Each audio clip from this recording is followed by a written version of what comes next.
అందరూ morning routines గురించే మాట్లాడుతూ ఉంటారు. బట్ మంచి మార్నింగ్ రొటీన్ ఉండాలి అంటే ముందు రోజు ఈవినింగ్ మనం ఎలా స్పెండ్ చేస్తాం, మన ఈవినింగ్ రొటీన్ ఏంటి, ఎలా నిద్రపోతాం, ఎంతసేపు నిద్రపోతాం అనేది ఇంపార్టెంట్. దాన్ని బట్టి మన నెక్స్ట్ డే మార్నింగ్ డిపెండ్ అయి ఉంటుంది. ఈ వీడియోలో నా ఈవినింగ్ రొటీన్ చూస్తూ ఈవినింగ్ రొటీన్ ఎలా ఉంటే మనకి హెల్ప్ అవుతుంది, ఇంకా మంచి నిద్ర కోసం రీవైర్ యువర్ బ్రెయిన్ బుక్ నుంచి మనందరం తెలుసుకోవాల్సిన మంచి విషయాలు, ఇంకా ఒక క్విక్ హెల్దీ స్నాక్ అన్నీ చూసేద్దాము. వీడియో చివరిలో మంచి ఆలోచన కూడా ఉంటుంది. మిస్ కాకుండా వీడియోని లాస్ట్ వరకు చూడండి. అందరికీ నమస్కారం. నేను మీ స్వప్న. జీవితమస్తు ఛానల్కు స్వాగతం.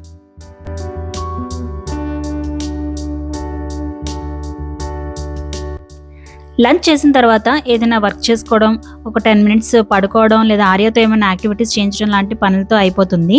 ఒకలాంటి లేజినెస్, రిలాక్సేషన్ వచ్చేస్తుంది. కానీ ఈవినింగ్ 4, 5 అవుతుంటే మళ్ళీ నెక్స్ట్ చేయాల్సిన పనుల మీద ఫోకస్ పెట్టాల్సి వస్తుంది.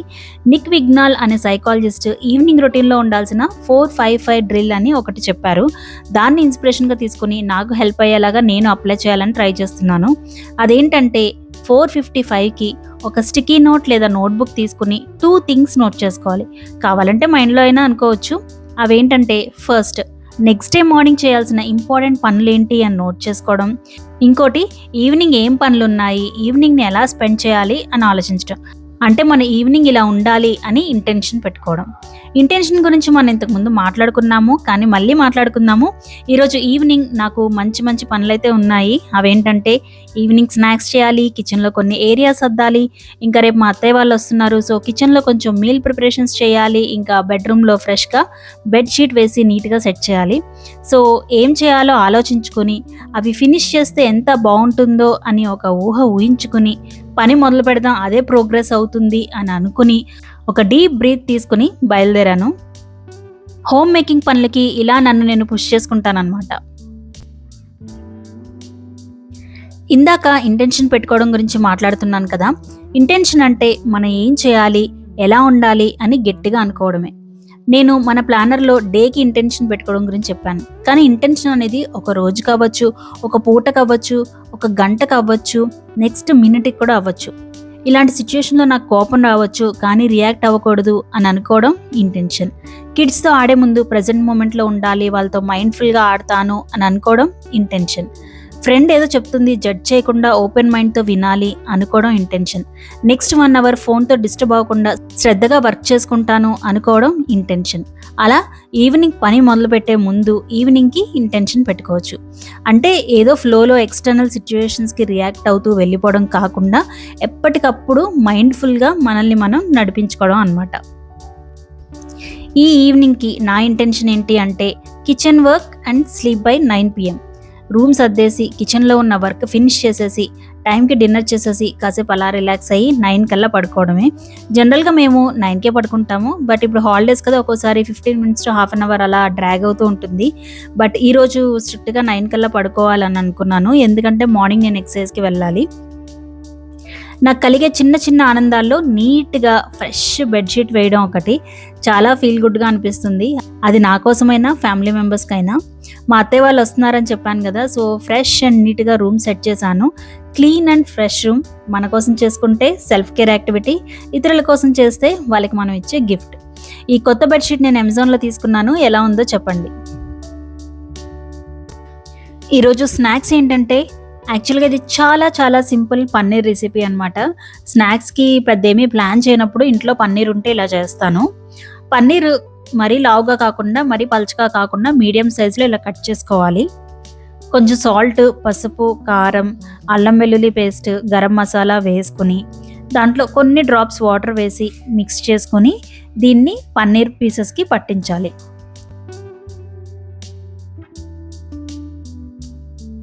నెక్స్ట్ ప్యాన్లో చాలా కొంచెం ఆయిల్ వేసుకుని వీటిని ఇలా ప్యాన్కి టచ్ అవుతూ పెట్టుకుని మూత పెట్టి 1 సైడ్ ఫ్రై చేసుకోవాలి. ఒక 5 మినిట్స్ తర్వాత వేరే సైడ్కి ఫ్లిప్ చేసుకోవాలి. ఇంకో 5 to 10 మినిట్స్లో చక్కగా ఫ్రై అయిపోతాయి. రెస్టారెంట్స్లో స్టార్టర్స్ తిన్నట్టు ఉంటాయి. అంటే టేస్ట్ విషయంలో అంత పర్ఫెక్ట్ కాకపోయినా బట్ టేస్టీగా ఉంటాయి. ఇంట్లోనే తక్కువ ఆయిల్తో హెల్దీగా అన్నమాట. నెక్స్ట్ కుకు FM యాప్ నుంచి Yuktahaar the brain and belly diet అనే ఆడియో బుక్ని సజెస్ట్ చేస్తున్నాను. ముంబైలో ప్రముఖ జీవన శైలి సలహాదారురాలు మున్మున్ గనెరివాల్ రాసిన ఈ బుక్లో మన హెల్త్ని రీసెట్ చేసుకోవడానికి 10 వీక్స్ ప్రోగ్రామ్ గురించి ఎక్స్ప్లెయిన్ చేశారు. గట్ మైక్రోబయోమ్ అనాలిసిస్తో ఇండియన్ న్యాచురల్ ఫుడ్ ఇంకా యోగా ద్వారా సెలబ్రిటీస్కి ట్రైనింగ్ ఇస్తున్నారు. ఆ విషయాలన్నీ ఈ ఆడియో బుక్లో వివరించారు. ఈ బుక్తో పాటు how to follow food cycle, ఇంకా రీసెట్ యువర్ డైట్ లాంటి మంచి డైట్ రిలేటెడ్ బుక్స్ ఎన్నో ఉన్నాయి. కుక్కు ఎఫ్ఎం యాప్లో ఫుడ్ అండ్ హెల్త్తో పాటు ఇంకెన్నో విభాగాల్లో ఎంతో యూస్ఫుల్ ఆడియో కంటెంట్ ఉంది. ప్రతి నెల 20కి పైగా ఆడియో బుక్స్ రీజనల్ లాంగ్వేజెస్లో యాడ్ అవుతూ ఉంటాయి. ఈ యాప్లో 7 days ఫ్రీ ట్రయల్ నడుస్తుంది. దానిలో భాగంగా ప్రీమియం ఆడియో కంటెంట్ని యాడ్స్ లేకుండా ఫ్రీగా వినొచ్చు. జస్ట్ ₹2 కట్ అవుతాయి, మళ్ళీ ఆ ₹2 రిఫండ్ వచ్చేస్తాయి. 7 days తర్వాత సబ్స్క్రిప్షన్ కంటిన్యూ అవ్వాలనుకుంటే ఆటోపే ద్వారా ₹99 ఛార్జ్ పడుతుంది. సబ్స్క్రిప్షన్ వద్దు అనుకుంటే క్యాన్సిల్ చేసుకోవచ్చు. డిస్క్రిప్షన్లో ఇచ్చిన లింక్ క్లిక్ చేసి యాప్ ఇన్స్టాల్ చేసుకోండి, మీ మనసుకి నచ్చింది వినండి.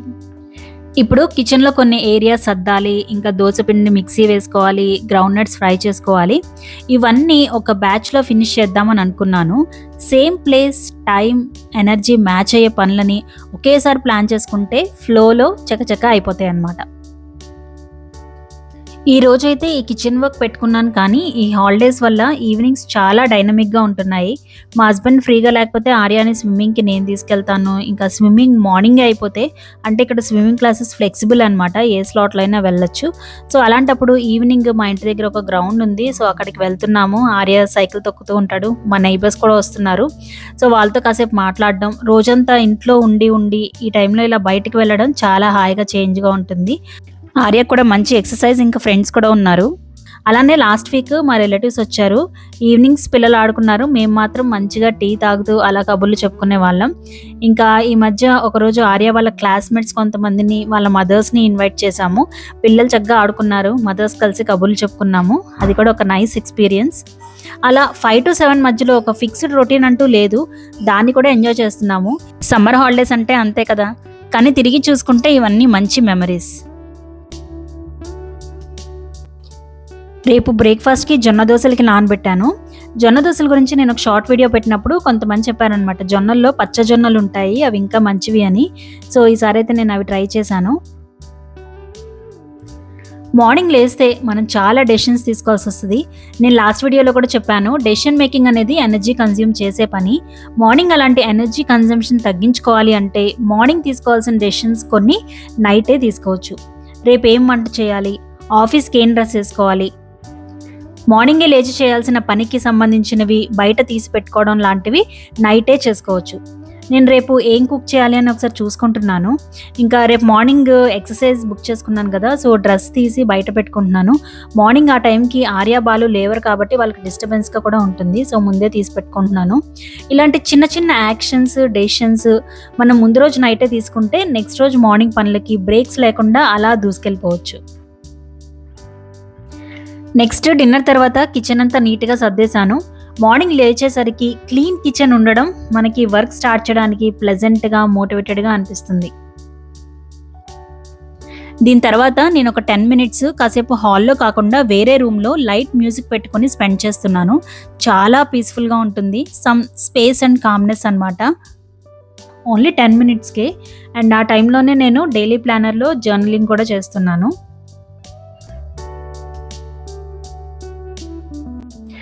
తర్వాత ఆర్యతో కూడా కొంచెం జర్నలింగ్ చేపించి, ఇంకా స్క్రీన్ టైమ్ లేదా బ్రెయిన్కి ఎంగేజింగ్ యాక్టివిటీస్ పెట్టకుండా టైం స్పెండ్ చేస్తాము. ఎర్త్కి మార్నింగ్ నైట్ ఉంటాయి కదా, దానితో ట్యూనే బ్రతకడానికి మనకి ఇంటర్నల్ క్లాక్ ఉంటుంది, దాన్నే సర్కాడియన్ రిథమ్ అంటారు. బయట లైటింగ్ని బట్టి మనం ఎప్పుడు యాక్టివ్గా ఉండాలి, ఎప్పుడు యాక్టివిటీని తగ్గించుకుని రెస్ట్ ఇవ్వాలి అనేది బ్రెయిన్ డిసైడ్ చేస్తుంది. డార్క్గా ఉంటే మెలటోనిన్ అనే హార్మోన్ ప్రొడ్యూస్ అయ్యి మనకి మత్తునిస్తుంది. లైట్ ఎక్కువ ఉంటే ఆ హార్మోన్ ప్రొడక్షన్ని తగ్గిస్తుంది. అందుకే నైట్ అవుతున్న కొద్దీ మనం స్క్రీన్ టైం తగ్గించుకోవాలి, బ్రైట్ లైట్స్ లేకుండా చూసుకోవాలి. మనం పడుకునే ముందు ఒక స్లీప్ రన్వే పెట్టుకోవాలి. స్లీప్ రన్వే అంటే ఏరోప్లేన్స్ ల్యాండ్ అయ్యేటప్పుడు ఎలా అయితే స్లో డౌన్ అవుతాయో మనం కూడా నిద్రపోయే ముందు స్లో డౌన్ అవ్వాలి. బ్రెయిన్కి ఎక్కువ సిమ్యులేషన్ లేని పనులు చేయాలి. లైట్ రీడింగ్, ఫ్యామిలీతో సరదాగా స్పెండ్ చేయడం, కాంపిటీషన్ లేని సింపుల్ పజిల్ గేమ్స్ లాంటివి ఆడొచ్చు. ఇంకా light stretching, calm yoga, meditation లాంటివి చేయొచ్చు. కానీ పొలిటికల్ న్యూస్, నెగటివ్ న్యూస్ లాంటి వాటికి దూరంగా ఉండాలి. సీరియస్ ఆర్గ్యుమెంట్స్ లాంటివి పెట్టుకోకూడదు. అప్పుడు మన బాడీ నిద్రకు ప్రిపేర్ అవుతుంది, ఈజీగా నిద్రలోకి వెళ్ళగలుగుతాము. నేనైతే ఇది బాగా ఎక్స్పీరియన్స్ చేశాను. ఎప్పుడైనా స్క్రిప్ట్ వర్క్ లాంటివి నైట్ చేశాను అంటే ఇంకా నా బ్రెయిన్ ఫుల్ యాక్టివ్ అయిపోయి ఎంత నిద్రపోదాం అన్నా సరే 2 అయినా నిద్ర పట్టని డేస్ కొన్ని ఉన్నాయి. సో పడుకోవడానికి మినిమం 1 అవర్ నుంచి మన యాక్టివిటీ స్లో డౌన్ చేసుకుని స్క్రీన్స్కి దూరంగా ఉంటే మంచి నిద్ర పడుతుంది. ఓవరాల్గా మంచి నిద్రకి హెల్ప్ అయ్యే ఇంపార్టెంట్ పాయింట్స్ని క్లుప్తంగా చూద్దాము. ఫస్ట్ ఏంటంటే బీ కన్సిస్టెంట్. ఒక్కో రోజు ఒక్కోలా కాకుండా ప్రతిరోజు పడుకోవడానికి, నిద్ర లేవడానికి ఒక టైం ఫాలో అవ్వాలి. Next bedroom environment. బెడ్రూమ్లో డిస్టర్బెన్సెస్ లేకుండా సైలెంట్గా, డార్క్గా ఉండేలా చూసుకోవాలి. Next disconnect from devices. పడుకోవడానికి మినిమం 1 అవర్ ముందు నుంచి స్క్రీన్స్ చూడకూడదు. Next avoid large meal. పడుకునే ముందు తినడం కాకుండా మినిమం 2 అవర్స్ ముందే డిన్నర్ ఫినిష్ చేస్తే ఫుడ్ డైజెషన్ అయిపోయి నిద్ర డిస్టర్బ్ అవ్వకుండా ఉంటుంది. ఇంతకుముందు చెప్పుకున్నట్టు స్ట్రెచ్చింగ్, మెడిటేషన్, లైట్ రీడింగ్ లాంటి యాక్టివిటీస్ పడుకునే ముందు మైండ్ని కామ్ డౌన్ చేస్తాయి. ఇంకా రీవైర్ యువర్ బ్రెయిన్ అనే బుక్ నుంచి నిద్రకు సంబంధించి నేను తెలుసుకున్న ఇంపార్టెంట్ విషయాలు ఏంటి అంటే, ఎప్పుడైనా మనం సరిగ్గా నిద్రపోలేదు అనుకోండి, నిద్రపోకపోవడం వల్ల వచ్చే డల్నెస్ కంటే నేను సరిగ్గా నిద్రపోలేదు అనే ఫీలింగే ఇంకా ఎక్కువ డల్నెస్ని క్రియేట్ చేస్తుందంట. సో ఎప్పుడైనా నిద్ర పట్టకపోతే సరిగ్గా నిద్రపోలేదు అని ఎక్కువ ఆలోచించొద్దు. కొంచెం సన్లైట్కి ఎక్స్పోజ్ అయ్యి అటు ఇటు తిరగడం వల్ల గ్రాడ్యువల్గా మన బాడీ టెంపరేచర్ పెరిగి మనం బెటర్గా ఫీల్ అవుతాము. నెక్స్ట్ ఎప్పుడైనా నిద్ర పట్టట్లేదు అని ఆలోచిస్తే అది ఇంకా స్ట్రెస్ని క్రియేట్ చేస్తుంది. దానివల్ల ఇంకా అస్సలు నిద్ర పట్టదు. నిద్ర ఎందుకు పట్టట్లేదంటే స్ట్రెస్ వల్ల, స్ట్రెస్ ఎందుకంటే నిద్ర పట్టకపోవడం వల్ల అన్నట్టు తయారవుతుంది. సో నిద్ర పట్టకపోతే దాని గురించి వరీ అవ్వకుండా లేచి వేరే రూమ్లోకి వెళ్ళడం మంచిది. నెక్స్ట్ పడుకునే ముందు ఎక్కువ వాటర్ తాగొద్దు. వాష్రూమ్కి వెళ్ళాల్సి రావడం వల్ల నిద్ర డిస్టర్బ్ అవుతుంది. మనం మార్నింగ్స్ లైటింగ్లో టైం స్పెండ్ చేస్తే నైట్ బాగా నిద్ర పట్టడానికి హెల్ప్ అవుతుంది. అలానే మన ఆఫ్టర్నూన్ ఎక్కువ పడుకుంటే నైట్ పడుకునే టైం తగ్గిపోతుంది. ఈ చిన్న చిన్న జాగ్రత్తలు తీసుకుంటే మనం నైట్ హాయిగా పడుకోవచ్చు. ఆర్యాకి ఏదైనా బుక్ చదవడమో, స్టోరీ చెప్పడమో చేస్తామో అదొక స్లీప్ ట్రిగ్గర్ అనమాట. స్టోరీ అయిపోయింది అంటే ఇంకా పడుకోవడమే. బ్రెయిన్ మెయింటెనెన్స్కి నిద్ర అనేది చాలా చాలా ఇంపార్టెంట్. నిద్ర లేకపోతే మన అటెన్షన్, మెమరీ, లెర్నింగ్ పవర్ అన్నీ తగ్గిపోతాయి. వెయిట్ గెయిన్కి, డిప్రెషన్కి కూడా కారణమవుతుంది. సో మినిమం ఒక 7 అవర్స్ అయినా హ్యాపీగా పడుకోండి. మూగ మనసులు అనే మూవీలో పాడుతా తీగ అనే సాంగ్లో ఈ లైన్స్ అంటే నాకు చాలా ఇష్టం. అవే మంచి ఆలోచనగా షేర్ చేస్తున్నాను. కునుక్కు పడితే మనసు కాస్త కుదుట పడుతుంది, కుదుట పడ్డ మనసు తీపి కలలు కంటది. మంచి నిద్ర తర్వాత నాకైతే అనవసరంగా ఆలోచించిన కొన్ని ప్రాబ్లమ్స్ లైట్గా అనిపిస్తాయి. ఎక్కడో ఒక హోప్ పుట్టుకొస్తుంది. సో అవన్నమాట నేను షేర్ చేయాలనుకున్న విషయాలు. ఇప్పుడు మీ టైం. మీరు నిద్రతో ఏమైనా ప్రాబ్లమ్స్ ఫేస్ చేస్తున్నారా? మీరు ఫాలో అయ్యే మంచి రొటీన్స్, హ్యాబిట్స్ కామెంట్స్లో షేర్ చేయండి. అలాగే ఈ వీడియో గురించి మీ థాట్స్ అండ్ వ్యూస్ కూడా చెప్పండి. వీడియో నచ్చితే లైక్ చేయండి. హెల్ప్ అవుతుంది అనిపిస్తే మీ ఫ్రెండ్స్ అండ్ ఫ్యామిలీస్కి షేర్ చేయండి. అలానే జీవితమస్తు ఛానల్కి తప్పకుండా సబ్స్క్రైబ్ చేసుకోండి. మరొక మంచి వీడియోతో మీ ముందుకు వస్తాను. అప్పటి వరకు జీవితమస్తు.